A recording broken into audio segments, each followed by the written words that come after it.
This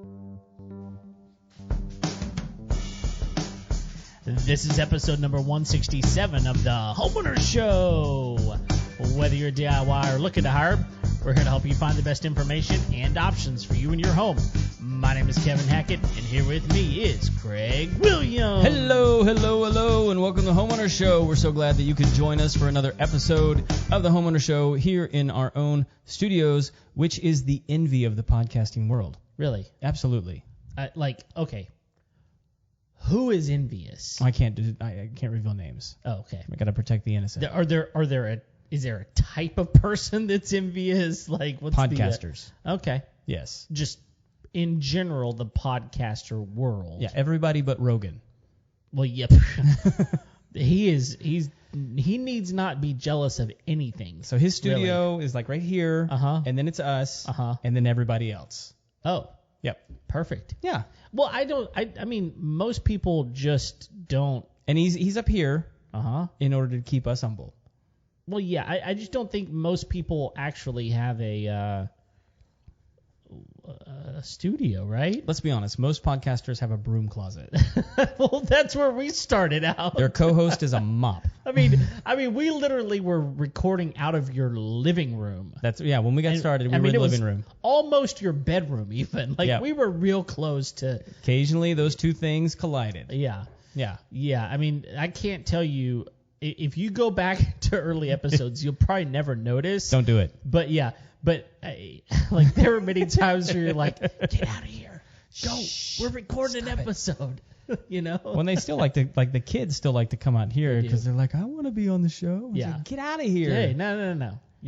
Unless you have a homeowner tip. That's right. You don't, and they don't. They don't. If you want to know how to mess up a room really, really quick, that's their show. Yep. How to infuriate home cleaners and mothers everywhere. That's true. Now, we do have to deal with the occasional, horses, turning around and, ramming into the side of the building. That will happen. Occasionally, the smart Aussie will open the door. Yes. And let both of them in. Yeah. Most of the time, you guys don't even know that's going on. No. Kevin will go into some sort of soliloquy, and I'll go over and either shoo the dogs or shut the door and just let them lay down in here. Right. All the times whenever you're like, what is he talking about? And why is he droning on like he is? That's just because something weird happened. Something weird happened. It's actually easier when we have a guest, too, because y'all can keep talking, and I can go out there and spank somebody who's, behaving inappropriately. Yeah, I don't know, man. So why do you think that we have again, we have a very nice setup here. Right. Yeah, you've been very gracious to create this space, all that kind of stuff, but where did you learn that we are the envy? Who is saying this to you? Oh, honestly, just by talking to other podcasters, networking with other podcasters in different, I don't know if you guys realize this, but there are actually Facebook groups just for podcasters. Sure. So, when you talk to some of these people and you realize how they're doing their production, some people don't really even have a space. They're just finding a coffee shop to sit down and have a conversation sometimes. Yeah. Or they're doing exclusively over Zoom from their office or something. And so it's difficult for them to even have equipment permanently set up. Right. You and I, we come in here and everything's plugged in, we're ready to go. It doesn't really take us any time to get, and it's just here. Right. And this is just a space. And most, I would venture to say, just based off the number of people that I've talked to, that 85% of all podcasters, which, there's 2 million of us now. Sure. Don't have anything remotely close to this.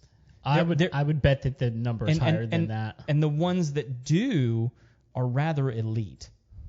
Yeah, did you know that 86% of all statistics are made up? Sure, like the one I just gave. Yeah, me too. Yeah.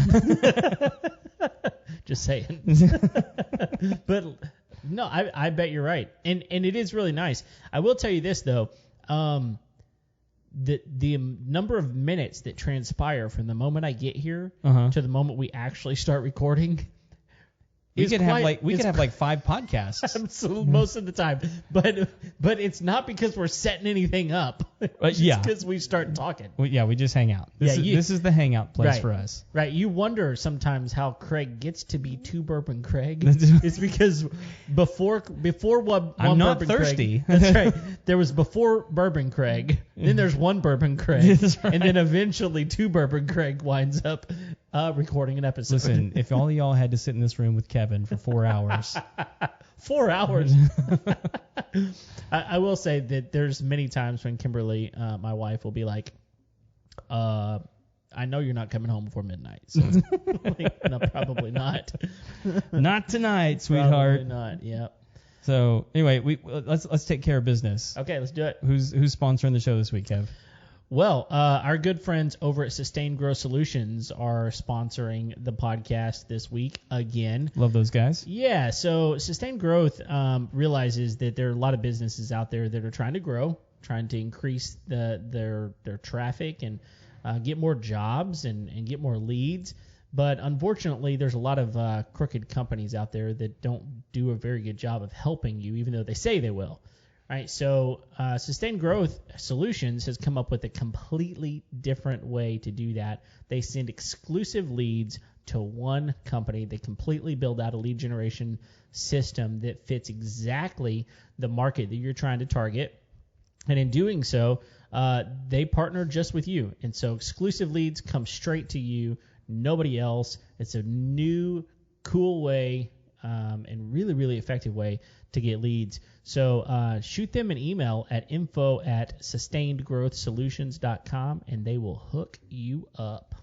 Nice. This episode of the Homeowner Show is also brought to you by TermaSave. TermaSave is the only termite residential warranty company in the United States that we know of. And if they're not the only one, they're definitely the best one. Yeah. Termites cause massive amounts of damage, or can cause massive amounts of damage on your home. And I got to tell you, it's one of the things I fear the most. I am constantly scared of termites chewing the wood in my house and that it just collapses in on top of me. Really? Yes. Like this is like a legitimate fear. It's a legitimate fear. Okay. And the only way to prevent it is to have the kind of warranty on your home that allows you to call a company and say, listen, my home has termites. It needs to be paid for and taken care of immediately. And for that company to say yes, and TermaSave is that company, for $35 a month, you can have your home completely protected against termites. Cool. And the reason this is important is because termite treatments cost thousands of dollars, and termite treatments prevent thousands of dollars of damage. There are a number of homeowners that when they find termites on their home, they can't afford the treatment, and so they just have to let the termites do their thing, or they have to go out there with a shovel and try and knock them away, or maybe sometimes they don't even know where they're coming in, and you need to be able to get professionals in your home in order to take care of the problem. TermaSave is the company that will cover that for you for only $35 a month. So you can go and find them on their Facebook page, or you can go to termasave.com, and you can email them at info@termasave, or info@termasave.com. If you go to their website, you can fill out their form and get started having your home protected right now. I love it. So, Kev, I did something that was extremely therapeutic today. Okay. And I hated every minute of it. But you got satisfaction. I did. But it was not fun. No, I hated it. It was the worst. And I think everyone will agree with me immediately and go, no, I'm not willing to do that. Because I wasn't willing to do it until my wife was just shut up, stop complaining, and just take care of this. And at that point, you're like, I'm stubborn. I'm going to show you that I will. That's right. What was it? I purged my email list. What? Yes. So, okay. Let me ask you.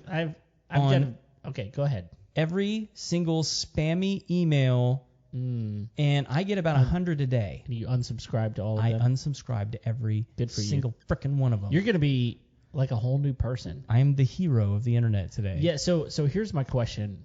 Are you 13,456 unread email, Craig? Or are you 150 unread email, Craig? Daily? No, the little number that pops up on the app icon. So once it gets to be about 400, I freak out. Okay. Yeah. I go into full panic mode. Okay. Because I can't keep up at that point. Right. And so what do you do? Like, what is your process at that point? Well, I typically do it on my phone, and I'll, I have an iPhone, and so I'll hit the edit button, and I'll go through and I'll tap the dot on all the ones that I don't want to read. You realize that you can like just scroll, right? I know, but I have to go through and read every single one. Okay. Because I have weird emails that come through that are sometimes leads and sometimes and different things like that. And so I have to check each single one, right, and to make sure that I'm not missing something, sure, or that someone's not, because I get a lot of questions, okay, and different things, and I don't want to not respond to somebody. Yeah. I realized that was a double negative, but I don't care. Yeah. Everyone knew what I was talking about. So you do want to respond. I do want to respond. But it wasn't as eloquent as I don't not want to respond. Okay. Was it? Yes. Okay.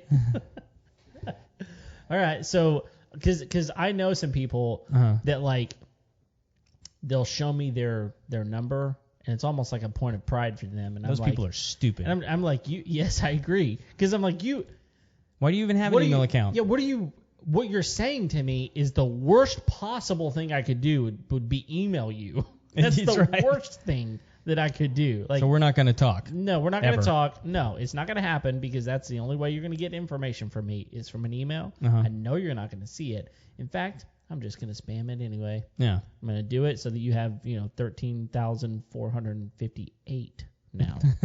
I don't know what number I used the first time, so I don't know if that's accurate or not. Both were a lot. Both were a lot. They started with 13,000. Yeah. And I do know a couple of people that's in the realm of where their number is, and I'm like, you are nuts. Yeah, those are cold-hearted, evil people. Yeah. How can, I'm sorry. 13,000? At that point, it's like, all right, I'm just going to shut it all down. You need to start over. You start over. Exactly. That's what I was going to say. Just start it's over. Not worth it. No, it's not. Just reach out to the people that you know and love, and look, it got out of hand. Yeah, so here I don't know what I did. But I didn't respond. I didn't delete. I didn't purge. I had to shut her down. Shut her down. Here, before you do that, if you're one of those people that needs to get rid of your email address and start over, here's what I want you to do. Send me a message. I don't care if it's an email, text, send it through the homeowner Facebook, whatever. I don't care. Send me a message.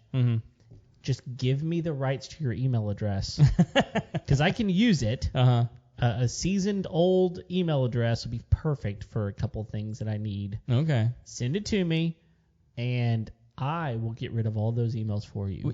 We could be missing out on a good business opportunity. It's true. I wonder how much somebody would be willing to pay for us to purge that. It's really easy. There's like this select all. Don't give it away. It's too easy. It's not too easy. Because they need to keep at this some point, of them. That's the point. There are 13,000 emails in the hole. They need to keep a few of them. Look, if we were to say, I will purge that for $150, do you think they would pay it? I don't know. It depends on how prideful they are of that number. I don't know. I'd do it for $150. Well, I wouldn't. You know how long it'd take to go through all those? Because they got to keep some. It was so easy. It's simple to get rid of every one of them. It's not so easy to get rid of just the. Well, I don't know. You might be. I might. Yes, $150. There you go, guys. Yeah. If you need this done, Kevin will take care of it for you for $150. Just email him at kevin@homeownershow.com. That's right. He'll get you set up. And I will only take a small commission. That's right. I'll give you 10%. Okay. And if if it's one of those deals where you just need to start over, seriously, send me your email. I will take over and spam the hell out of that thing. Yeah, I will. Yep. I think I can use it. That's right. I will sign up for all the things. All the things. Yes. You have an email address? Why, yes, I do. Oh, man. Oh. Well, this conversation is for the birds. He's laughing because he knows the lead-in. I know exactly where we're going. Yep. So what do we got for him today, Kev? Well, we're going to talk about how you're cooking your turkey wrong. Cooking the bird. Yeah, and not flipping the bird. No, it's that is not. You would probably Thanksgiving is not the occasion to be using that particular hand gesture. Well, it depends on who your family members are. That's right. And honestly, I don't know of any of these methods that we're going to talk about that you need to flip a bird. It's not like a burger. No, there's one method on here where we're going to have to flip the bird. Okay. Yeah. So here's the deal. We're going to give you all of the ways that you could possibly cook a turkey minus one because it's so stupid we're not even going to talk about it, right? Yes. But beyond that, we're going to talk about a lot of different ways that you could be cooking your turkey, and I can guarantee you if there's one of these that you're using, I promise you're doing it wrong. Yep. There's at least one, probably two. We got 16 of them. There's actually, no, that's true. There's 16. However, there's 15 and then subsection A and B of each one. Because the list bothers us. Yeah, the list bothers us. But here's the thing. There are 3 of them that I can tell you right out. Mm-hmm. Please don't do that. Right? So, but let's get into the list. And I'm obviously not going to have any sort of opinion. No, you never have an opinion. Yeah. Okay, well, let's talk about, where do you want to start, man? Well, that's number 1. Okay. Dry brining. Dry brining. Have you ever done this? I have never dry brined anything. Do you even know what it is? I don't. Okay. Please explain. So because I've only wet brined. So well, let me just say this, and there's 2 different methods for brining. There's dry brining and wet brining. Yeah. Dry brining is basically when you coat the exterior of the turkey with salt and other herbs. Okay. I think I may have done this one time. Now that I think about it. But yeah. What? Okay. What does it do? Why do you do this? It basically flavors the turkey. Yeah. And it also allows you to get a much crispier skin. Okay. So do you do this the day before? 2 days before? You can probably do it up to 2 days before. Okay. But basically you let it sit sort of open air with the salt and the other herbs on the exterior of the turkey. So it's sort of open air, chilled, brined with the seasonings. So you put the seasoning on it. Right. Shove it in the refrigerator. No foil, no wrapping. Just leave it there. Yep. Don't touch it. Don't let your kids touch it. So the way I would describe this is it's almost like searing a steak. Okay. Yeah. Is essentially what you're creating a moisture barrier to prevent the moisture from leaving the turkey as you cook it. Got it. Okay. So it can be really, really tasty. Okay. So as opposed to the other method, and so typically the way people do it is they dry brine and then they roast in the oven. Yeah. Okay. And so then the second method would be a wet brine. Right. And that can really be a multitude of flavors. Yeah, you can put a lot of different things in a wet brine, right? Yes. Yeah. So and I will tell you guys the way that I almost always wet brine my turkey. Yeah. I usually do it for at minimum 24 hours. Right. And I usually do a sweet tea brine. So I like to do like some Lipton.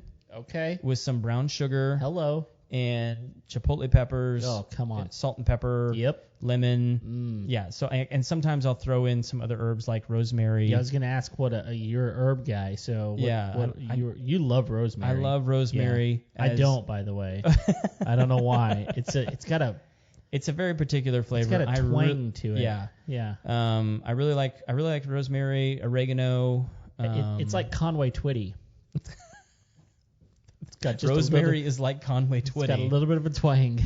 Okay. So yeah, that's typically the way I'll go. Maybe like some roasted garlic in the brine. But I like doing a sweet tea brine. Okay. What do you call them? Those tea packets? Is that what? Yeah. Tea bags. Yeah. Tea bags. Tea bags with brown sugar. You're teabagging it. That's always part of my brine. You're teabagging your turkey. Teabagging the turkey. Okay. So you're making a sweet tea like McDonald's sweet tea, or are we talking like a? No, it's putting like sugar in there. What, brown sugar? You're using the brown sugar. Yes. I've never made brown sugar sweet tea. Yeah. I should. Well, I don't know that it would be good for like drinking tea. But for turkey tea, it's fantastic. Good. All right. It's good to go. Yeah. So, yeah, and it's typically like a warm water. I find it best to like brine a turkey in a cooler so it keeps the temperature nice and even. But that's just me. Yeah. But there's lots of different ways to brine a turkey. Sure. But you need to brine your turkey. Yes. Yeah, don't just try to cook this thing without a brine. Like anyone that roasts their turkey, which by the way is the next cooking method. Which is one of the wrong ones. If you're roasting your turkey, like there's no reason not to brine your turkey. Right. I don't understand why you wouldn't brine the turkey. Like, unless you just, like, for whatever reason, you need to justify there being gravy on the table, because that's going to moisten your turkey because your turkey's too dry. Ugh. But why not just have a magnificent bird and brine the booger? I'll tell you, let me just put this out there. I don't like turkey very much because the turkey that I have typically had has been terrible. Right. Because someone didn't brine it to begin with. Yes. And then they shoved it in the oven for like 48 hours. And then they're like, try my delicious turkey. And I'm like, you haven't given me delicious turkey. You've given me dried out crap. Yep. Right? And it's disgusting. Yep. Please don't give me that. Right? The brine changes everything. Yep. I mean, I don't prefer roasted turkey. And most of the times because it comes out too dry. The right brine can help. Oh, yeah. But I still think there's better ways to cook turkey. Well, so there are reasons, and I will tell you, my favorite way to do it is roasting. Okay. And there's a reason. Well, here's the thing. I've never tried something that you've made that I didn't enjoy. Ever. Which is, either I hadn't had enough of your things, or you're just really good, and I think it's the second one. But that to be said, I'm gonna have to try your regular roasted turkey because that is one of my least favorite ways because some of the things in the list I didn't know existed. That's fair. Okay. That's fair. And I will make a distinction. So like there's a reason I think roasting the turkey is the best way to go. Okay. And let's just go into it. So number 3 is roasting. Yes. Roasting the turkey. And so like you can roast a turkey without brining it. Okay. It from both of us comes highly unrecommended. Yeah. Right. Don't do it. Please don't. It's just gonna be dry and weird, and Dude. because you have to get like the breast and the legs and the thighs to like a certain temperature. It's gonna make all those little smaller turkey parts extremely dried out. Yep. And just in general, the turkey, because it doesn't have a lot of fat to start with, it's just not going to be that moist and juicy and enjoyable anyway. So one thing to know, H-E-B, I walked in there today. They have a pre-brined turkey. They have pre-brined turkey. I saw that. And I didn't look at the price. I was immediately suspicious. Okay. I get it if you're lazy. That's fine. Yeah, but there's so many things that H-E-B does like that. Like they pre-season things. Yes. So convenient. Oh, absolutely. So yeah. Anyway, if you don't have the time to do it, it was obviously a dry brine. Yeah. Yeah. So and like if you can't do it, let them do it for you. That's fine. Yep. But so here's my big takeaway with roasting the turkey. Okay. It's the only way, and I think it's the only way on this list. Let me just double check real quick. It depends on how you do one of them.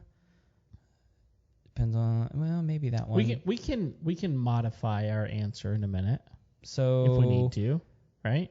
Hang on, I'm checking. So like there's 3 other methods where this might not be the only way, but to me it's the best way. Okay. It's the only way to get really good drippings. Okay. To make really, really good gravy. Good gravy. Yes. You have to because with some of my favorite ways, you just don't get them at all. No. Because it's just not available. Right. And I'll make this distinction. It's the only way to get good drippings in order to make gravy. So I think it's the best compromise between both worlds. I don't think it's the best tasting turkey. Oh, okay. If that helps.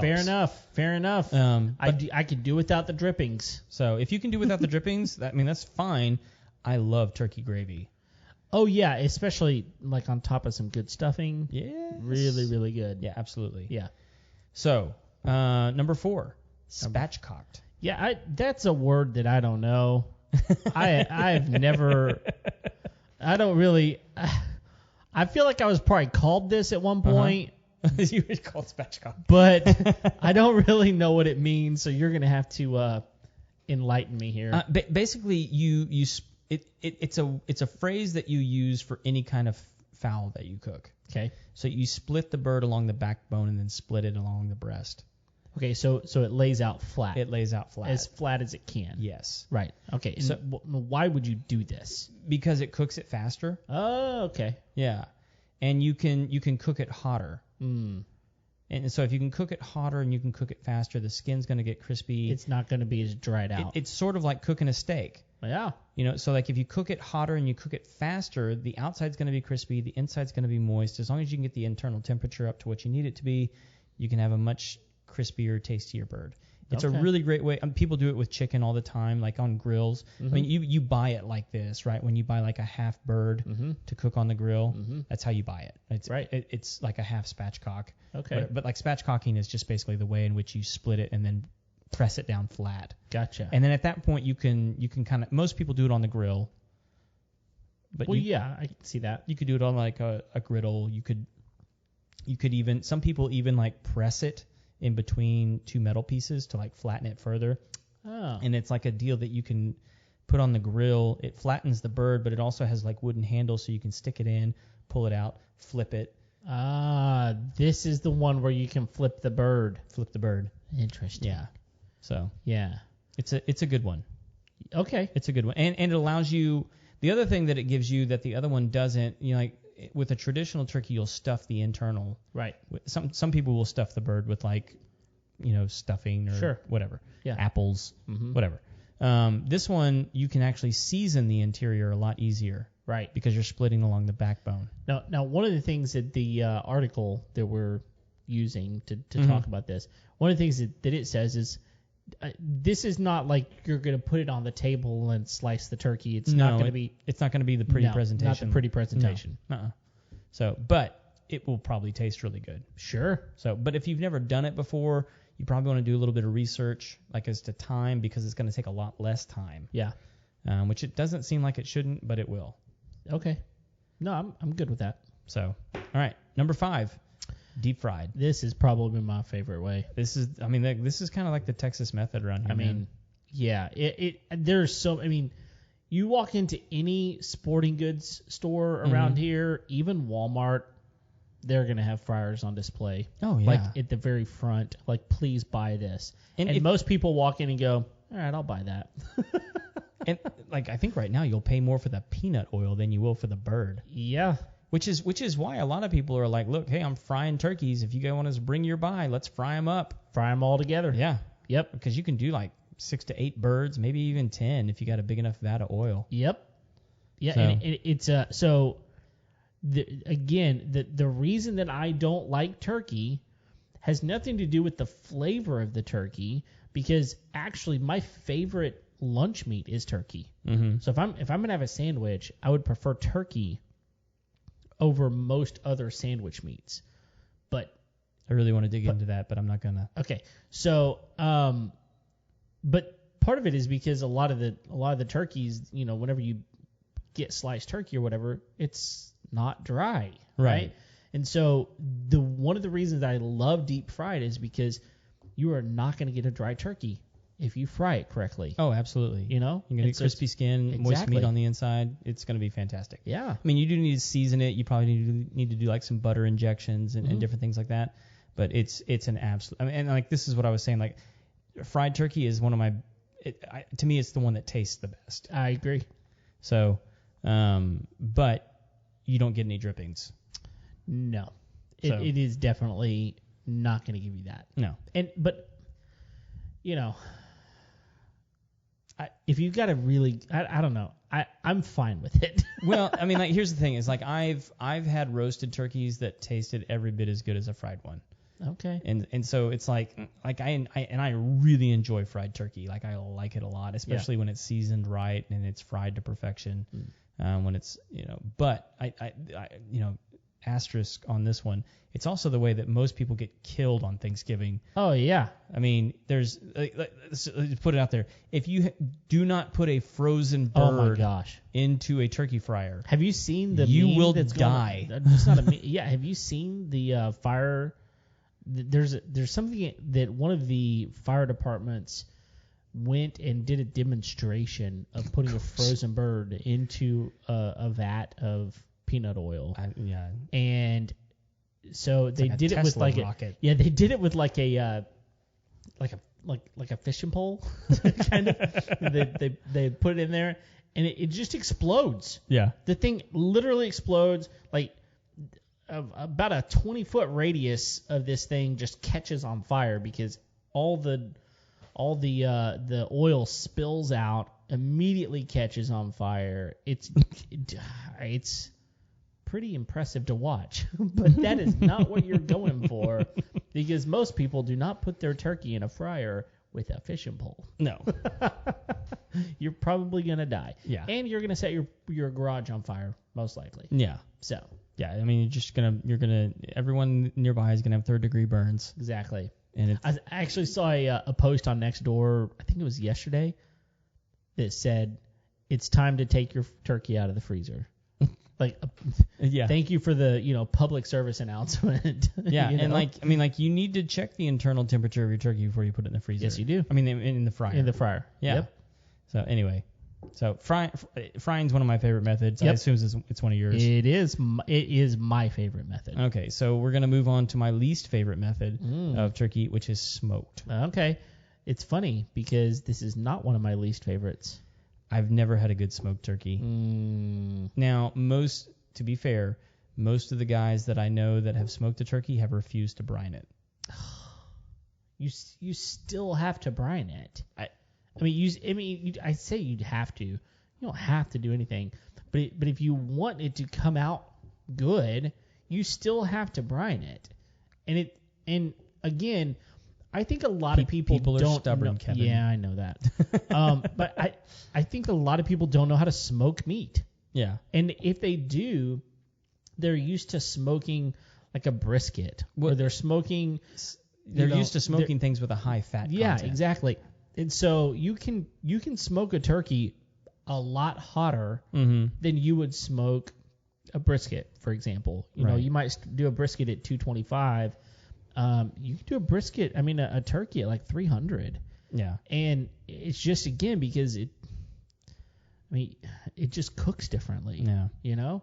So it's knowing how to do it. But here's what's interesting, though. I know a lot of people that really love going to barbecue restaurants. I'm one of those people. I'm not one to go get the turkey. Yeah. It's just not my go-to. But I know a lot of people that they will go and specifically get the turkey because it's a testament to how good the barbecue restaurant is. Sure, I think that's fair. I mean, like Rudy's near us, which is like a chain. Sure. But they have really good smoked turkey. Yeah. Now, I'm guessing, but I'm fairly certain that I'm right here. I don't think they're smoking the whole turkey. I think they are pulling the breast out. I think so too. And just smoking the breast. I think most people are doing it that way. So it's and you're right. It's difficult because you're smoking the whole turkey, and there are certain parts of that, like the wings are gone. Yeah. You get nothing out of those. Like those are just waste, right? So. Well, and so this is one of those. I was wondering, like, if you did it in like a tinfoil pan, if you might be able to get drippings from it. But like I've never been a fan, so I've never pursued it a whole lot. It's hard. It's hard to get a good smoke. It really smoky drippings. I just don't know. And it's hard to get a good smoke whenever you put something in a foil pan. Yes. So I would have to think through how I wonder if you could put like a pan like in the rack underneath, maybe. Maybe. Just to catch and like pull out from time to time. I don't know. I've never delved into it just because like I've never had a whole turkey smoke that I've been like, this is amazing. Yeah. Yep. So I can see that. But moving on to number 7, pieced. So this is actually like break the turkey down into its components and cook them separately. Yeah, it's much like what you would do. What my mom used to cut up a chicken before she fried it, right? Sure. Obviously, just cut it up and I think it would be just like that. And then you cook it separately. Yeah. I'm sorry, we just had a comment come in. Can you bring this up? Absolutely. This is Robert Turner. He said he smoked 6 turkeys last week. Wow. So Robert Turner is. Oh, he dry brines them. Okay. Yeah, he's my brother-in-law's dad. Okay. So and this guy Okay, so then he used the wings, the neck, and the back for the stock for the gravy. Yeah. Nice. Okay. Yeah. So they do a lot of this family does a lot of like large cooks. So they'll cook a ton of turkeys at Thanksgiving. They'll cook a bunch of briskets for an event or things like that. And so they're really good at making mass quantities of things in a large smoker. And I've had his turkey before. It's very good. Robert, if you're still listening, I'm actually curious as to what kind of wood you used, because to me that makes a big difference. Well, so where he's from, which is West Texas, I'm guessing it's mesquite. Mesquite? That's okay. what I mean. I could be wrong, but I was actually talking to a guy today, and one of my relatives as well, who was saying, I'm personally a post oak fan because I'm born and raised in Texas. I was like, so was I. Yeah. But I was born and raised in West Texas, where they have mesquite. Yeah. So they also have pecan. Yeah, and pecan's great. So yeah. Anyway, post oak is really, really. I know a lot of people use it. I'm not a big fan. It's Central Texas. Yeah. I mean, that's if you go to Aaron Franklin's, he's going to use post oak because that's what he has in Austin. Is post oak. I mean, don't get me wrong. I mean, like I'll take that over pine any day. But oh gosh, please don't smoke anything with a pine, right? It's barely worthy of burning. Yeah. So anyway, we were talking about it in pieces, and really, I mean, like the advantage to this is you can take the different pieces of like what we were talking about, where you can pull the breast out and you can smoke that. You can take the leg out, you can fry that. You could do it however you really wanted to, or you can just butcher it down and cook the whole bird a lot quicker. It's not going to have that table presentation like what you were talking about before, but you can have a much more tasty bird. Sure. And you can have different flavors of the turkey even at that point. Right. So yeah, I mean, it gives you the ability to just to do it in ways that people can go, I'm going to try that, and I'm going to try that, I'm going to try that, right? Yeah. So yeah, I don't really know, other than cooking it quicker, I don't know why else you would do it that way if you didn't want to have some different flavors. I think that's why. I mean, to me, in my brain, I'm like, okay, I want to experiment with something. I want to have like an Asian, flavored leg. I want to have an Italian flavored thigh. I want to, whatever. I want to try out some different flavors. So it could be fun. This is also how you get those fun turkey legs at Disney, which some people love or some people hate.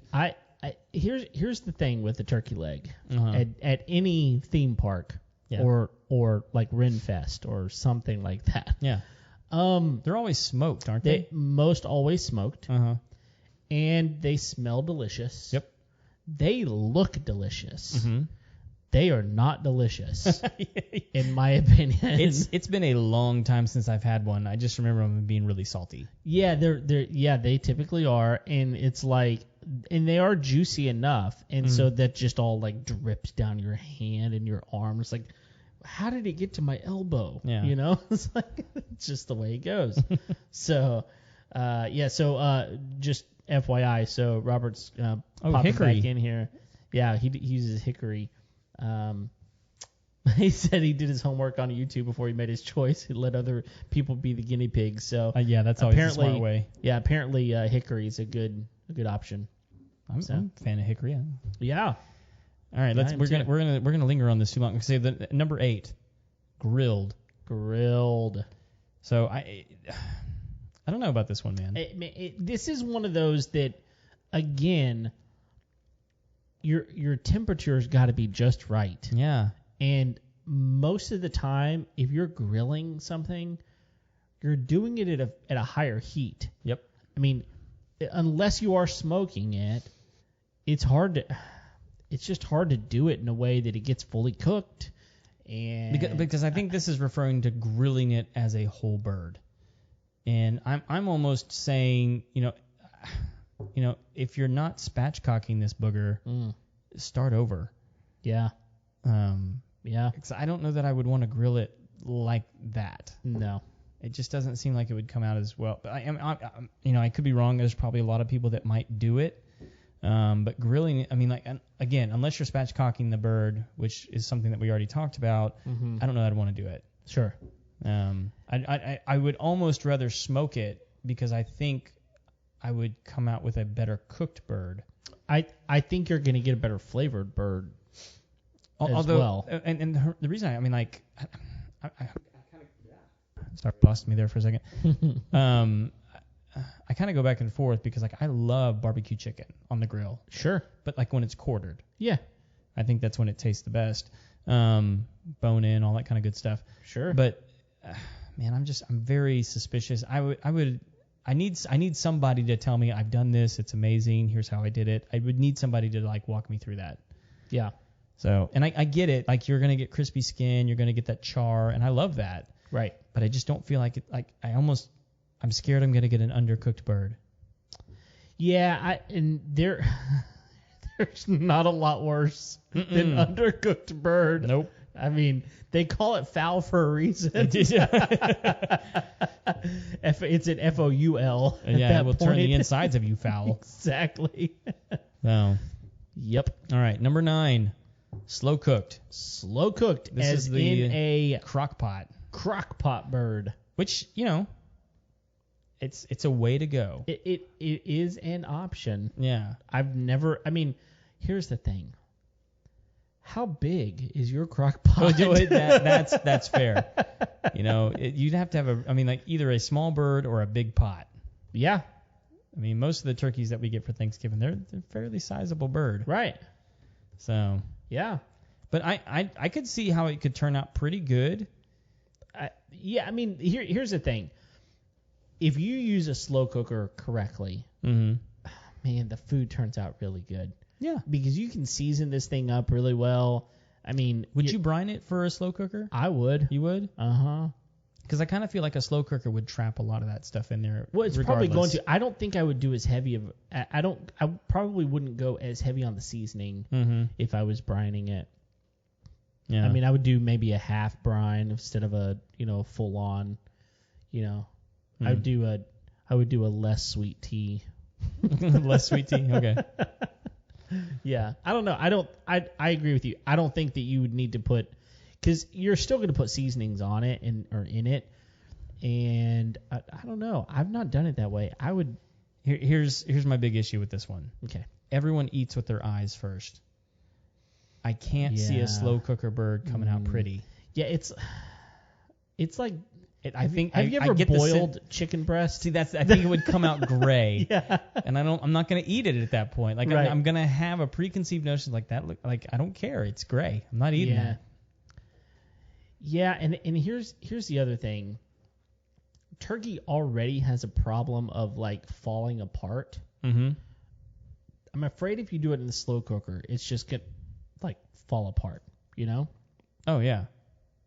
So I don't know. I don't think I feel like you wouldn't be able to get it out of the dish in order to put it on the plate. Yeah. But you may not want to because it ain't going to be pretty. Yep. But I'm with you. All right. Number 10. Number 10 is the cheater bird. This is the one you do before you do anything else, and it's already made. Well, yeah, it's the one where you pay somebody else to do it for you. It's the bird you bought already cooked. Yeah, this is the first cafeteria, the Luby's of, I purchased my turkey from, a lot of barbecue restaurants are cooking up tons of turkees. It might be That's true. That's not a bad option. a way to go. If you're going to go that route, I think I could probably handle it. But, if you, where else do you do this? Where else do you? I imagine grocery stores do pre-cooked turkeys. Especially your boutique grocery stores. Okay. Yeah, I'm for out. sure. I would imagine Whole Foods does a lot of pre-made birds. Here's the thing. But that's well, and we're going to get to one of these other. There's a link to something like this later on. So isn't turkey like 79 cents a pound? I don't know. It's cheap. I haven't looked. It is turkey. It's not real expensive. Okay.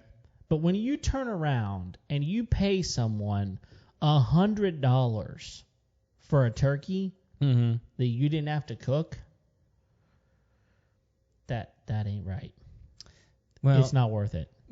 Okay, so I will add this little caveat to it because it's our next one. Okay. Number 11, which is stuffed with other birds. Yeah. Well, yes. So the turducken. The turducken. So you can buy a turducken pre-made from a grocery store. I would do that all day long. They're fantastic. Yes. Yeah. But to me, that's different. It is different. It is different. Because it's a different level of bird. It's a different level of bird. There's other birds involved. Like how involved do you want to get in the process? Yeah. So I'm fine with this. Yeah. But if you're just going, look, I don't want to cook a turkey, and I mean they're seriously expensive. I'm trying to look it up right now to see how much they are. I mean, it's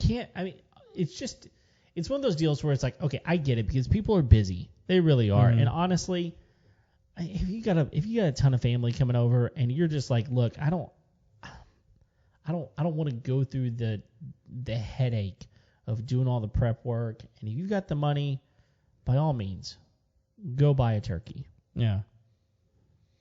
So but goodness gracious. So I'm looking here. That's not fair because it's like a full meal. From Gold Belly. Oh, Gold Belly. You know, the good old Gold Belly. So you can get a Cajun-style turkey from them for $89. Yeah. Yeah. You can get a hickory smoked turkey from them for $89. Or you can get an oven-roasted turkey from Harry and David for $99.99. Yeah. So I wasn't wrong about $100. Your price, yeah. Let's see. Does Costco sell? Let's see. Let's see what Costco does it for. I would assume that like Costco and Sam's have an option. I would think so. It's hard finding a price here. But again, I would imagine the price isn't far off. It's a pretty cheap bird. It's like buying a brisket that's pre-made.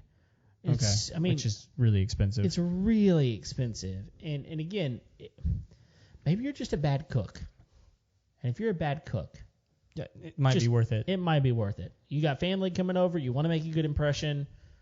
I'm not saying that I judge you by buying one. I think it's dumb to do so. Have you ever heard the story about the wife that was a really bad cook, but that her husband thought that she was amazing? No.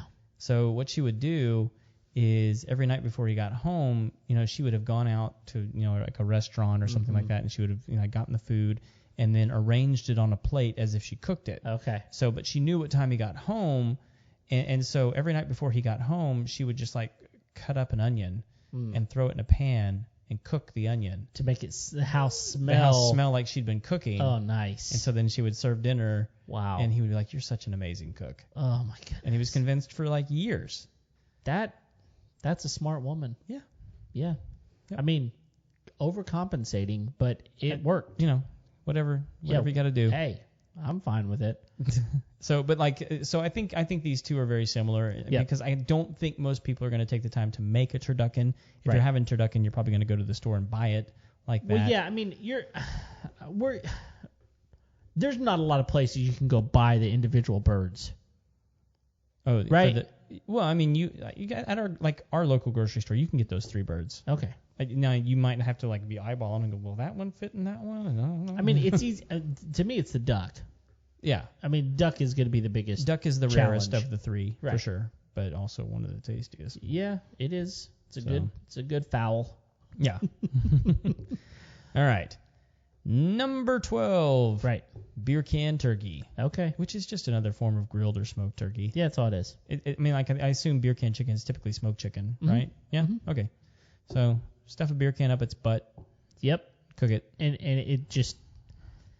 You can do that. Yeah. Again, I would also recommend brining it before you do so. Do it. Although that the beer can is kind of supposed to be brining it as you cook it. Yeah. Yeah. That's the point. Is it's like anything. You you put a liquid into something, it's going to heat up, it's going to give off the steam and all that, right? Right. Does its thing. We got to speed up here. Remember? Yeah, we do. We've been talking about this for a long time. All right, number 13, which the dumbest one, cooked from frozen. Yeah, we're not talking about that one. No All one's right. going to do that. Just don't. Don't do it. Take please. the time, thaw your turkey, and if you have a frozen turkey, don't fry it. No. So if you cook it from frozen, like it's just going to be awful. Right. Number 14, wrapped in bacon. Now, I'm all over this. Hallelujah. Please give me the wrapped in bacon turkey. Yeah. I mean, I don't care if you fry it, you smoke it, you roast it, wrap anything in bacon. I'm eating it. Smoked wrapped in bacon. That could be really good. Yeah. Yeah. Yeah, I'm down. I mean, because one of the things that you're getting from the bacon is that fat. Yep. That you're not getting from the turkey, right? Although I will say, if you wrap it in bacon, I don't know that it would make great gravy. I doubt it. So I'm not a big fan of like bacon drippings for gravy. Mm. Sausage drippings, yes. I don't know why bacon drippings are a no-go for me on that, but Yeah. We do have an interesting comment that has just come in okay. from your wife. That says, I don't need to know how. That is what you're for. That's true. Yeah, And that is my role in our relationship. Well, it is. I just told you that you are a great cook. You only need one great cook in the family, Yeah. right? Yeah. Baby, I don't do the show for you. It's for all those other morons out there. She knows that. She's well aware of that. Just know it'll taste good. It'll taste good. Yeah, except we're not going to do this next one, which is turkey in a bag. Oh, yeah. So, which I actually understand the principle. I mean, like, and I think this is not the same thing, but like a sous vide turkey could be kind of good. Yeah.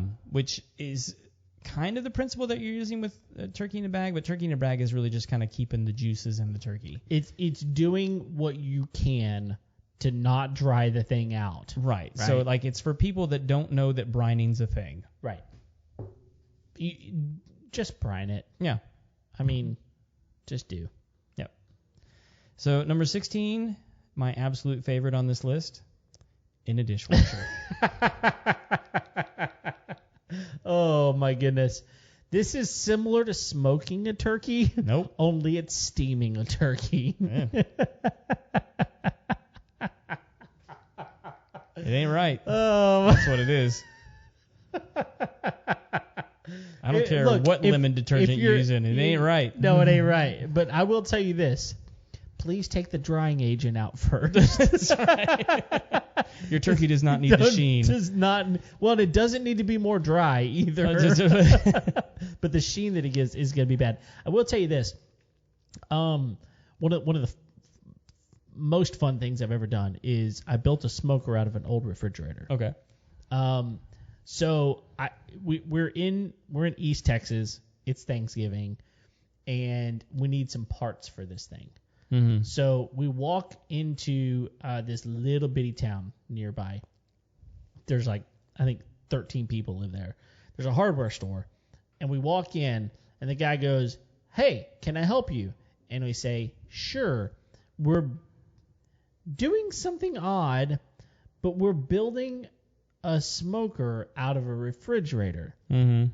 The guy does not skip a beat. He goes, "Come here, I know what you need." It was like, we haven't even told you anything more than that. But this guy in this little bitty town, he's all over it. And as we're getting the parts that he knew we need, he tells us, he's like, "Actually, if you wanted the real truth, probably the best way to, smoke things is with an old dishwasher." And we're like, "What?" He goes, the racks just pull right out, push right back in. He's already got the racks built in for ribs. You're good to go. He's not wrong. No, he's not wrong. Yep, my You friend. need like an old metal one though. I mean, like Yeah.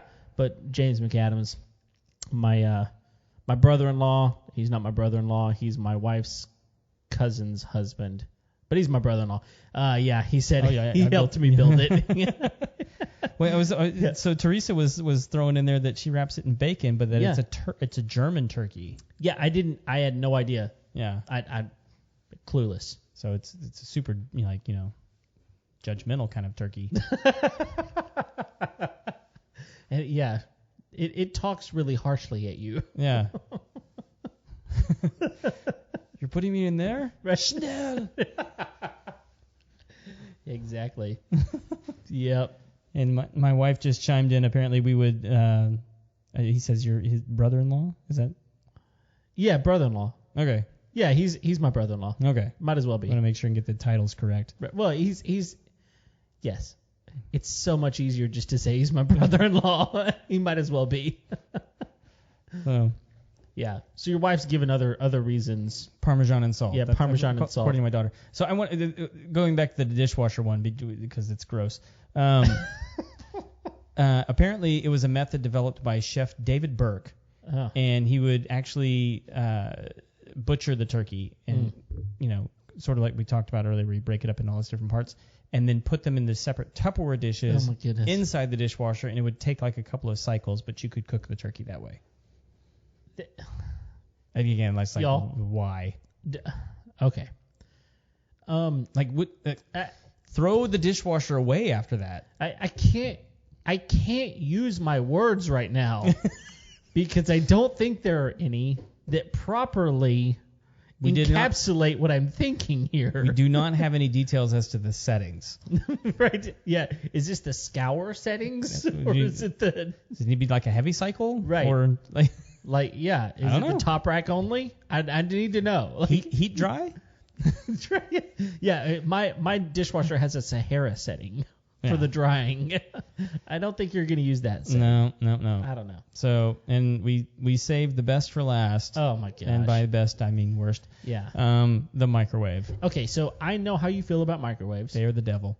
Well, according to you. No, they are. And I understand your reasoning, although we debunked it a few months back. But that's fine. We didn't debunk anything. We did. It's just stupid. No. Oh, okay, well, that's your opinion. And it's fine. Your opinion is... Okay, maybe it's valid. But that being said, what in the Again, seriously? Have you ever had anything come out of the microwave where you're like, that is the best thing I ever put in my mouth? And if you can answer yes to that question, then yeah, by all means use the microwave. Otherwise, just get rid of it. It's a cockroach hotel that mildly heats your food or turns it into lava. I was going to say, it turns it into a brick. I don't know why you need that in your home, but, Well, what you don't need it for is cooking a turkey. Right? For cooking any kind of meat. Again, how big is your microwave? I promise you have taken up way too much real estate in your house to be able to cook a turkey in your microwave. I have seen some microwaves lately that have fooled me because they're part of like a double oven. Oh, yeah. And I think that they're like, oh, that's another. And it's like, no, that's a microwave. And I'm like, ugh. Right. Mm-hmm. Satan's house. What about like a convection microwave? A convection microwave? Yeah, it's like a convection oven microwave type of thing. I don't know. Okay. It's more. Is it microwaving? Then it's out. I don't know. I don't know how it works exactly. Yeah. But it works more like an actual oven than it does a microwave. I mean, if it works like an oven, then I'm fine. Our friend Micah is putting that in his bus conversion. He's putting a convection oven in instead of a microwave or an oven. Okay. It's kind of a hybrid, so to speak. Well, and so at that point, we'll do honorable mentions for cooking turkey because there's one on our list that didn't mention that is super popular right now, although I don't know many people that are going to try it. The air fryer. Yeah. Which is essentially a tiny convection oven. Sure. But it has so many different options. I think you could probably make a really tasty bird. Probably. In an air fryer. Now, you're going to have some issues with because they're so, I have one of the biggest air fryers on the market. Yeah. And it would be tough for me to fit a full-size bird in that thing without just grease splattering everywhere. I think you would have to cut it up. Yeah, you'd probably have to. I mean, unless you got a really small turkey. Yeah. You could do because you could definitely do a whole chicken. Sure. In my air fryer. And now they're making ovens that have built-in air fryers though. Yes. So you could. Yeah, you could do something like that for sure. So anyway, and I guess one of the other things that I my wife's like, I can do that. You can do anything you want. That's right. I wouldn't advise doing so, You should brine it first. even if you're putting it in an air fryer, you need to brine it. Yeah, brine that bird. Yeah. And here's the other thing, Mike, because I want to go down this path as well just for a minute, is like, don't limit yourself to turkey on Thanksgiving. I get it. Like, it's a tradition. Everyone has turkey. But, like, there are other large portion meats that you can serve. And, like, serve 3 chickens. Yeah. You can make delicious roasted chicken, fried it's so chicken. easy. I mean, like, smoked chicken. yeah. And, again, brine the bird. Yeah. But, it can be really delicious. Agreed. And look, I really like ham. Ham's cool. I love ham. So, It's good. yeah. It's pretty easy to cook and tastes good. I like ham. I've just never gotten excited about ham. You know what I mean? Yeah, I do. I mean, like, I get excited about brisket. Oh, I get yeah. excited about, like, pulled pork. Oh, yeah. I get excited. There's lots of meats, like the lamb chops I had last night. I got excited about those. Yeah. Were they? I didn't ask you. Were they as good as you wanted them to be? No. Okay. No, they were a little overcooked. They were good. Yeah. But they were just overcooked. Yeah. Now, what about? Did your wife get the veal? Yes. How was it? Hers was really good. Yeah, it was fried, right? Yes. Yeah, But, like, it wasn't like thick breading. It was really, really, like, it was just nice and crisp and Sure. yeah. It was well done. She says right now ham's not for Thanksgiving. It's true. So It's more of a Christmas. You can do Christmas. You can do Easter. Yeah, Easter ham. There's a lot of Easter ham out there. Yeah. New Year's. So I don't know. I don't think I've ever done ham on New Year's. But nobody's stopping you. Yeah. Do what you want, man. Yeah. Come on. We're doing Christmas brisket this year. Yeah, we actually are considering doing a shrimp boil for Christmas this year. Oh, Yeah. it could be fun. Yeah. Something different. Yeah. Yeah. Why not, right? Do what you want. I don't Don't care. tell me what to do. Except black-eyed peas on He's New Year's. saying that, and That's- like 2 days before, he's gonna go, what do I do with this boil? Right. It's like, yeah, I don't know. I heard you're supposed to have newspaper. Where do I find newspaper? All right. The last time I went to look for newspaper, by the way, it was to dry out boots. Okay. Because that's a really good way to dry out shoes. Oh. Really hard to find newspapers. I'm just saying. Really hard. It is. It is. Nobody buys them anymore. Nope. I guess you could go and get, what are these? Yep, that's what I did. Get the little penny, little penny papers. Penny saver, is that what they're called? Penny savers, whatever. Yeah, you can still find those. Anyway. What else, man? This Robert Turner saying that if turkey is smoked right, it tastes like ham. Maybe that's why you like it so much. That's Robert, you hit the nail on the head. That's the reason. Making a bird taste like a pig. Anytime you can do that, I'm down. It's alchemy. That's what that is. Somehow you chemically changed this thing into something way better, in my opinion. Evolution on the smoker. Yeah, there you go. I'll tell you this episode lasted a lot longer than I thought it would. Yeah, it did. We had some extra material saved up, but we'll just save that for next time. Absolutely. Yeah, anything else? And I think we're good. Thanks for downloading today's episode. It's been a fun one, and if we have not told you already, happy Thanksgiving. We hope you have a fantastic week and spend time with your family and your loved ones, all those sorts of things. Thanks for joining us, and we're here each and every Tuesday. Until next time, we'll see you later. Gobble, gobble.